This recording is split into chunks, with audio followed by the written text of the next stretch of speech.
All right. You are beautiful and confident. How would you use these qualities to empower others? As a woman of color, I have always faced challenges in my life. I was told that beauty has standard actually. But for me, I have listened to always believe in my mother, to always believe in yourself, uphold the values that you have in yourself. Because of these, I am already influencing a lot of women who are facing me right now as a transformational woman. I have here 52 other delegates with me who have helped me to become the woman I am. Thank you.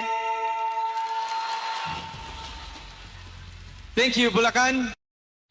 So si Miss Bulacan po yung winner at Miss Universe Philippines na maging kinatawan ng Pilipinas doon sa Mexico. So ano ang ating masasabi dito sa naging resulta ng Miss Universe Philippines? So ang ating masasabi dito is deserving itong si Bulacan na nanalo bilang Miss Universe.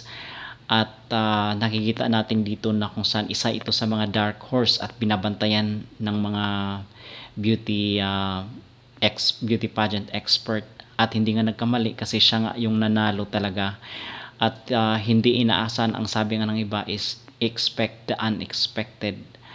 At pero nung dalawa na lang itong si Miss Bulacan at si Miss Cainta doon sa stage, akala ng iba is si Miss Cainta, pero unexpectedly is itong si Bulacan ang nanalo.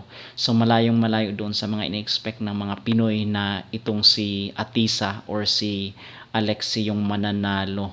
So grabe yung bardagulan ng mga fans nitong dalawang kilalang pageant dito sa Miss Universe, si Atisa at si Alexi, pero unexpectedly si pala ang nanalo, si Bulacan. Well, ano ang ating opinion dito mga kapolitika? Deserve nga nitong si Bulacan na manalo bilang Miss Universe Philippines base doon sa answer. Pero nung una akala ko si Miss Taguig kasi maganda din yung sagot ni Miss Taguig at matangkad siya. At meron rin namang charisma itong si Taguig. Pero siguro mas nakikita ko dito kay Bulacan is yung influence niya, the way she speaks, and maganda din yung kanyang yung context ng kanyang sinabi dito sa sa sagot, na kung saan is tinanong siya yung about sa kanyang inspiration. So yun lamang ating masabi at maraming salamat mga kapolitika.